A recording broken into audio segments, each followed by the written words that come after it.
Not many civilizations are as mysterious as ancient Egypt, a powerful empire that lasted over 3,000 years. It gave us pyramids that still stand and myths that still inspire. It's one of the most explored places on Earth, yet somehow we still find exciting stuff. In Abydos, archaeologists just uncovered a 3,600-year-old royal tomb.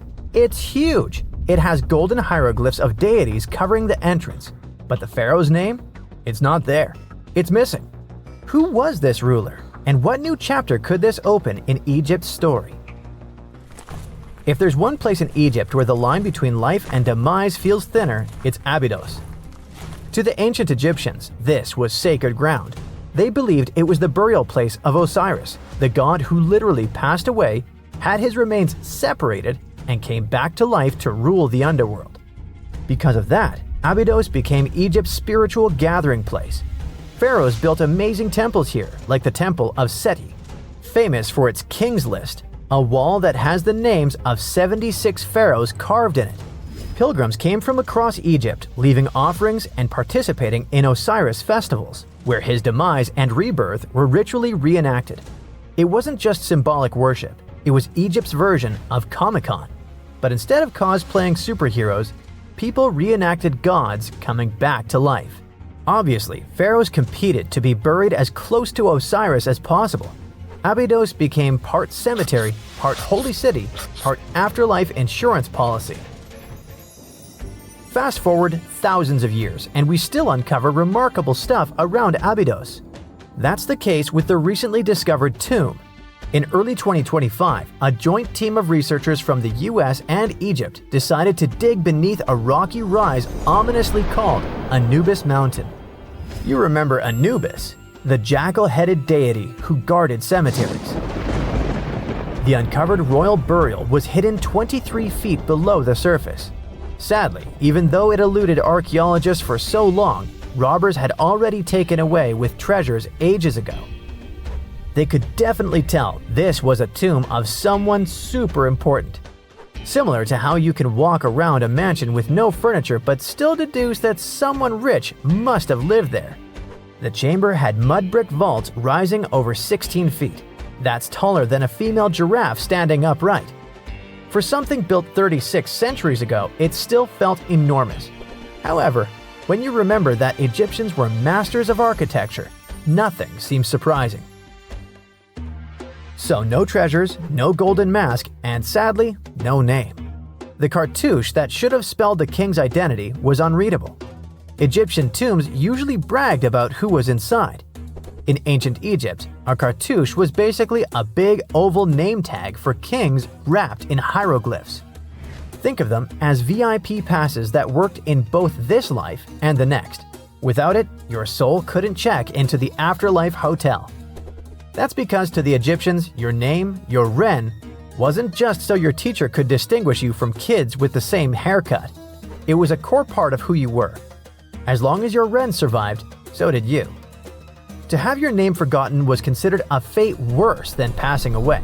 A soul cannot journey without a name.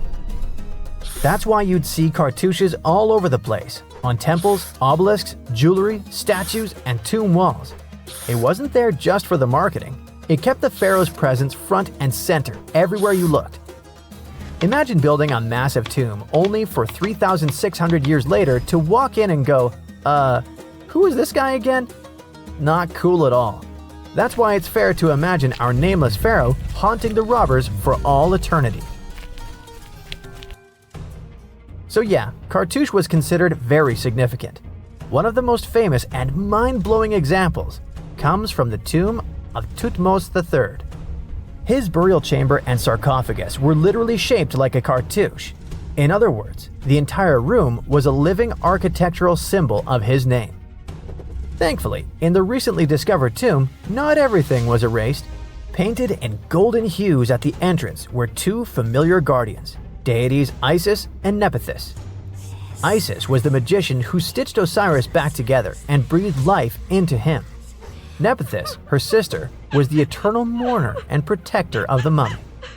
Together, they promised that whoever rested here would not face the afterlife alone, and it's one additional proof of the importance of the mysterious pharaoh. So, who could this be? To answer that, we need to go down history lane. This tomb dates back to Egypt's messy chapter called the Second Intermediate Period. Instead of one ruler in charge, the country had many rival kingdoms, each with its own little power base, like a real-life Egyptian version of Game of Thrones. And right in the middle of that chaos was Abydos. For a while, it was home to its own line of kings, the so-called Abydos dynasty. Those weren't the pyramid builders everyone knows, and that's why they're so mysterious. They left behind almost nothing. No great monuments, no sprawling cities, just fragments of names on broken blocks. For centuries, many scholars even doubted they existed at all. That sorta changed in 2014, when archaeologists uncovered the tomb of Senebkay, one of those shadowy kings. Now, everything we know about Senebkay points to him having quite a story to tell. His bones revealed 18 deep wounds, the kind you get in battle. He had blows to his skull, back, and hands, and likely lost his life fighting, making him one of the few pharaohs we know who sadly fell in combat. His tomb was modest, with reused artifacts from earlier kings, but it delivered one priceless thing: proof. Until Senebkay, the Abydos dynasty was just a theory. With him, it became real. And that's why the new discovery could be a big deal. The newly uncovered royal tomb at Abydos shares the same layout and style as Senebkay's. It has limestone chambers, mud brick vaults, and protective deities, although it's much bigger. Which again raises the possibility that we're looking at an even earlier, more powerful ruler of Abydos. Whoever he was, he wanted to be remembered alongside the greats. Which is ironic, because it seems that history tried erasing him. Perhaps additional findings alongside his tomb could tell us more. Yes, there's more, and it's actually pretty cool. Not far from Abydos, in the village of Banawit, archaeologists uncovered a Roman-era pottery workshop. Yeah, you heard that right, a pottery factory close to a pharaoh's burial ground. The site had huge clay kilns, storage rooms, and even broken shards called ostraca. They were basically ancient sticky notes, except instead of shopping lists, those had receipts scratched onto them in Greek and Demotic Egyptian. Little records of everyday transactions, the kind of thing you'd never expect to find near a lost dynasty king. Honestly, the potters missed a chance. Forget boring receipts, they should have been selling Osiris's mugs and Anubis figurines to pilgrims and tourists. But that's not all. It seems that centuries later, during the medieval period, the same ground became a cemetery. Archaeologists found mud brick graves with skeletal remains. This could mean that Abydos kept its aura of significance for hundreds of years after the Age of Pharaohs. So why this hill again and again? Is this place really a getaway to the afterlife? It is, after all, the very place where Osiris is said to rest. That belief lingered like a shadow for thousands of years, strong enough to pull in pharaohs and later medieval families. Different rituals, same sacred ground. Although, to be fair, the Romans weren't here for Osiris. They came to make pots. The story of Abydos is not over. The excavations will continue, and who knows what else could be discovered in the future. Today, archaeologists are armed with tools that are basically X-ray glasses for the desert. Every scan could reveal a hidden chamber, or if we're lucky, finally give our nameless pharaoh his wren back to him. In fact, I became strangely invested in finding out who he was. So let's hope for some news soon. It's only a matter of time. Do you have your own theories? Let me know. You're digging in Egypt's famous Saqqara necropolis, also known as the ultimate VIP graveyard for pharaohs, when suddenly you find a giant pink door hiding something no one knew existed. Behind this giant stone door, one that wasn't supposed to open, by the way, you find a lost tomb of Egyptian royalty. Alright, history lovers, it's time to buckle up because archaeologists just pulled off something straight out of an Indiana Jones movie. Let's travel all the way to Saqqara, one of Egypt's most mysterious and treasure-packed ancient sites. The star of the show? The prince you've probably never heard of, Prince Userefre, son of King Userkaf. No one important, just, the founder of Egypt's 5th dynasty. No big deal. But the way his tomb was discovered… It all started with a massive door, made of pink granite, no less. But this isn't just a regular stone slab. This thing is about 14 to 15 feet tall and 4 feet wide. A giraffe could easily walk through it. This door is also definitely heavier than your neighbor's SUV. But here's the twist. It wasn't a real door. It was a false door, a symbolic gateway meant to allow the spirit of the deceased to pass between the world of the living and the afterlife. Normally, that's where the story ends. After all, false doors are common in tombs. But this one was extra special. You see, false doors were usually made out of limestone, which was pretty common and found everywhere in Egypt. To build one out of red or pink granite, people had to bring these rocks from a quarry located 400 miles away. And you can bet this wasn't a cheap trip. According to Egyptologists, this is the first time a false door of this size and material has ever been found in Egypt, making it a totally unique piece of architecture. Aside from being super expensive, this one had a surprise behind it too. When the team of researchers investigated further, they realized that this false door actually hid a real entrance. And what did it lead to? A hidden tomb, packed with statues, relics, and secrets from over 4,000 years ago. The tomb belonged to Prince Userefre, but you can call him Wasar Efra, or Wasar Efra too. Despite being totally erased from history, this fella was no minor noble. The hieroglyphs on the pink granite door listed him as the hereditary prince, governor of Buto and Nekeb, royal scribe, minister, judge, and priest of chance. Phew! He was like the ancient Egyptian version of Daenerys Targaryen. These inscriptions not only identify his political and religious roles, but also suggest he held significant power in Lower and Upper Egypt, bridging both regions through his titles. One title in particular, the priest of Seker, links him to the deity of the necropolis, the one with the falcon head. This god was the patron of the living and god of the dead at the same time. So I guess the Forgotten Prince was sort of a big deal, considering that his tomb was placed in such a prestigious location within Saqqara. What's even more mysterious is that Prince Userefre doesn't appear in official king lists or royal family trees, which makes us wonder if he passed away before he could rule, or if his legacy was deliberately erased in one of ancient Egypt's classic political dramas. Some scholars now believe his erasure might be connected with shifting religious or political power struggles during the early 5th dynasty, especially as his father Userkaf was reshaping Egypt's religious order. And speaking of his father, King Userkaf was a total game changer. He wasn't just the founder of the 5th dynasty, he also kicked off a religious revolution by promoting the sun god Ra over older deities. That's right, Userkaf built the very first sun temple at Abu Sir, setting off a dynasty-wide obsession with solar worship. After Userkaf wrapped up his short but revolutionary reign, a whole lineup of pharaohs took the stage. Sahure, Neferirkare, Nusere-Ini, basically the boy band of the 5th dynasty. And these guys were all about two things: building pyramids and making money.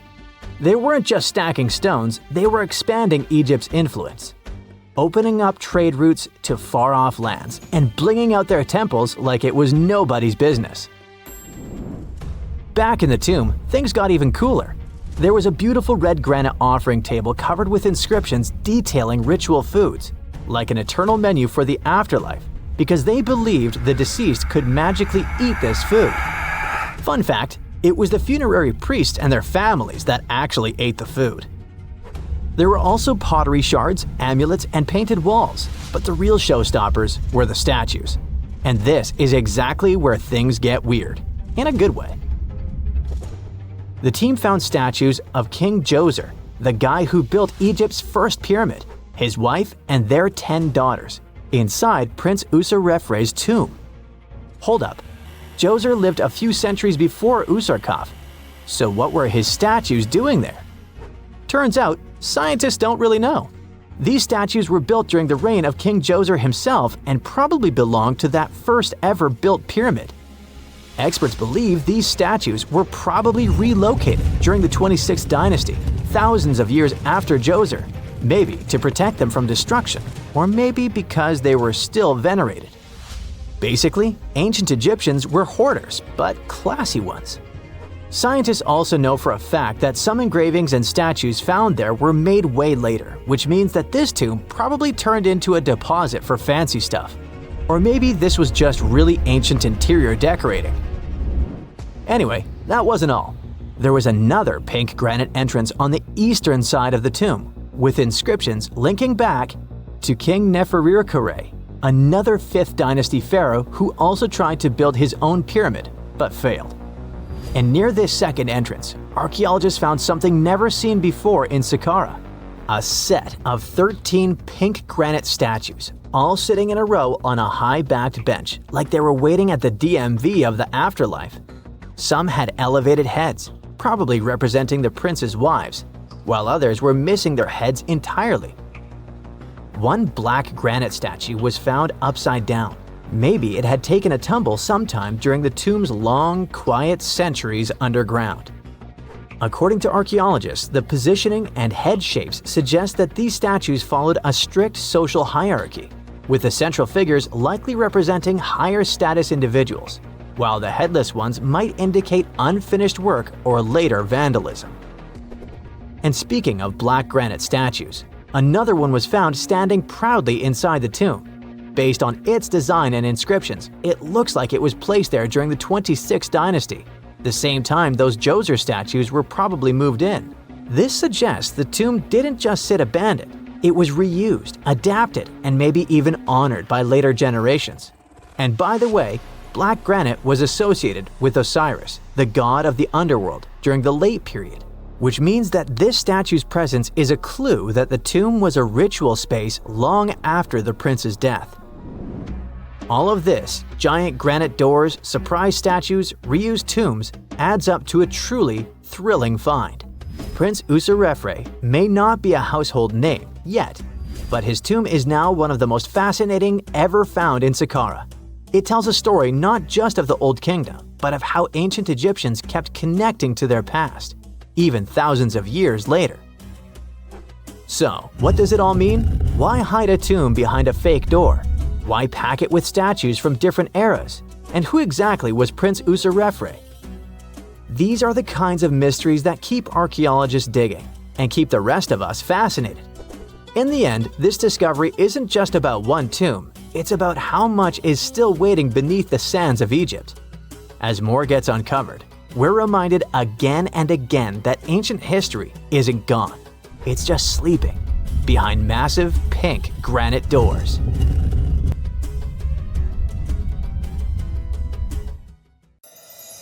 So looky here, scientists discovered ancient artifacts near King Tut's tomb. Turns out, his VIP final resting place looks more like a public graveyard with about a dozen wooden coffins that's been there for around 3,600 years. Now, okay, I might have exaggerated a tad. The 11 tombs weren't exactly right next to King Tut, but they were close, near the same city of Luxor. New findings in Egyptian tombs can help us piece together what life was like in ancient Egypt. And guess what? Ancient Egyptians seem to have been remarkably like us, modern humans. Say, the women have always loved jewelry, and archaeologists retrieved a beautifully made necklace with 30 amethyst beads and 2 agate beads, plus a hippo head amulet. Bet it was all the rage back then. Researchers also discovered 2 copper mirrors. One had a handle shaped like a lotus, and the other was decorated with Hathor, the ancient Egyptian deity of the sky, women, fertility, and love. These recent excavations near Tutankhamun's burial site led to another jaw-dropping revelation. For the first time in thousands of years, fragments of Queen Hatshepsut's Valley Temple were uncovered. This fearless woman was thought to be the second female pharaoh, who ruled with both courage and wisdom, leaving a legacy as solid as the stones themselves. Her temple, hidden for ages, opens a window into a time filled with power, intrigue, and spiritual devotion. Archaeologists found over 1,000 beautifully decorated stone blocks on the outskirts of Hatshepsut's funerary temple. There were very few women who managed to take the throne in ancient Egypt. Another tomb was found nearby, and it belonged to the overseer of Queen Teti Sheri's palace, whose name was Jehuti Mez. Queen Hatshepsut seems to have even more tombs, aces up her sleeve. These tombs were carved into the rock instead of being built as pyramids, showing a unique ancient perspective on how to protect the soul in the afterlife. Experts managed to retrieve some cool ancient pieces from the site. Toys made of clay, mummy masks, winged scarabs, and some amulets. Sadly, there surely used to be way more artifacts, but over the last centuries, there have been people other than archaeologists to stumble upon this site. It's likely that looters got to these tombs before them and may have taken some valuable items. But they did leave behind some cool stuff for the researchers, like pottery used for offerings of bread and meat, along with archers' bows that connect the tomb's owners to the Egyptian military. Meanwhile, soul protection is way more important than you might think, especially if you're roaming around Luxor looking for ancient secrets. You aren't scared of King Tut's curse, are you? Let me tell you what happened to those who weren't scared, but promise me to take it with a dash of salt, okay? For years, Egyptologists, especially those who believed in paranormal activity, were convinced that there was an unsettling curse surrounding Tutankhamun's archaeological discoveries. This belief stemmed from the mysterious and untimely demise of several excavators who discovered the tomb in 1922 with no logical explanation for why they passed away. It was just easier to chalk it up to something supernatural and avoid the whole mess. But it turns out it wasn't a curse at all. It was likely the radiation that caused those excavators to perish. Now, you might wonder where the radiation came from. After all, while radioactivity was discovered in the 19th century, ancient Egyptians, despite their impressive pyramids, didn't have any radium lying around to make Tut's tomb glow like crazy. So, what could be the real story? It might have been toxic waste behind it all. Toxic levels of radiation from uranium and hazardous waste have been lurking inside the tomb since it was sealed over 3,000 years ago. The burial chamber of Tutankhamun's tomb reportedly has such high radiation levels that anyone who steps inside could easily end up with a fatal dose of radiation sickness or an incurable condition. By the way, you can have a somewhat similar level of radioactivity if you don't get rid of those moldy dinner leftovers you left to perish in your fridge a month ago. But this radioactivity isn't exclusive to Tutankhamun's tomb. Ancient Egyptian artifacts discovery is rewarding yet dangerous due to unusually high radiation levels in Old Kingdom tombs all over Egypt. Geiger counters have detected radiation at 2 sites near the Giza pyramids, and radon, a radioactive gas, has been found in several underground tombs in Saqqara. Interestingly, experts believe that the builders of these ancient tombs were aware of the toxins, as some eerie warnings were carved into the walls of many tombs.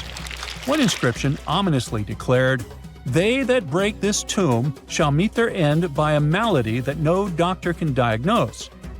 Other ominous phrases like "forbidden," "due to evil spirits," only added to the fear that supernatural curses haunted these ancient sites. Ominous signs have stunned archaeologists since forever, but the fear grew even stronger a century ago with the mysterious passing of Lord Carnarvon, who funded King Tut's excavation in 1922 and reportedly explored the treasure-filled rooms, along with several others who entered the tomb. Arthur Weigall, another British Egyptologist who was present at the tomb's opening and is credited with starting the curse myth, passed away young when he was just in his 50s in 1934. Chances are the condition that made him pass was connected to radiation. In total, 6 out of the 26 people who were there when the tomb was opened met their end within a decade from various causes. Not only X-ray exposure, those reasons include asphyxia, stroke, heart failure, pneumonia, and even poisoning. Well, isn't this getting a little grim? There was one guy who opened the tomb and somehow managed to avoid the infamous curse, Howard Carter, or so it seemed. Some folks pointed to his survival as proof that the curse wasn't real. After digging up the tomb, Carter published several books on the topic and shifted gears from archaeology to dealing in antiquities for various museums. Despite dodging demise or injury, rumors swirled about how the curse may have impacted him in other ways. One of the big stories linked him to Lord Carnarvon's daughter, Evelyn. Some said he was madly in love with her, but she married someone else, so he chose to stay single. Others claimed they had an affair while she was in Egypt, which ended when her father passed away and she left the country for good. However, there wasn't much evidence to support these stories. Evelyn was just 6 when they met, and they remained friends until his last breath. She was even one of the few attendees at his funeral, but denied any romantic involvement, saying they weren't that close. A year after the revolutionary discovery near King Tut's tomb, Evelyn married politician Sir Brograve Beauchamp and had a daughter. That same year, Beauchamp toured the tomb with his parents, guided by Carter himself. Carter never married and, aside from those posthumous rumors about Evelyn, had no other romantic connections. While the curse adds an intriguing twist to his life story, his tendency to keep relationships at arm's length was evident long before the tomb was opened. It seemed Carter just wasn't a people person. In 1939, after battling a serious illness, he ultimately succumbed to fate. He was 64, which was a pretty common life expectancy in the UK back then, so no one really thought it was off and linked it to an ancient curse. When he passed, it turned out he had several artifacts from Tutankhamun's tomb in his London apartment, which were eventually sent back to Egypt, marking what some viewed as the curse's end. Who knows? Maybe if he hadn't had all those ancient souvenirs at his place, he would have lived way longer. But all the other demises might seem off. The curse theory was likely fueled by some strange events during the excavation. Carnarvon got a mosquito bite that became severely infected, and around the time they opened the tomb, Cairo experienced a bizarre power outage in a freak sandstorm. Back in England, the Earl's dog, Susie, managed to escape from Carnarvon's house and began barking frantically at seemingly nothing. At least that's what the staff and family saw.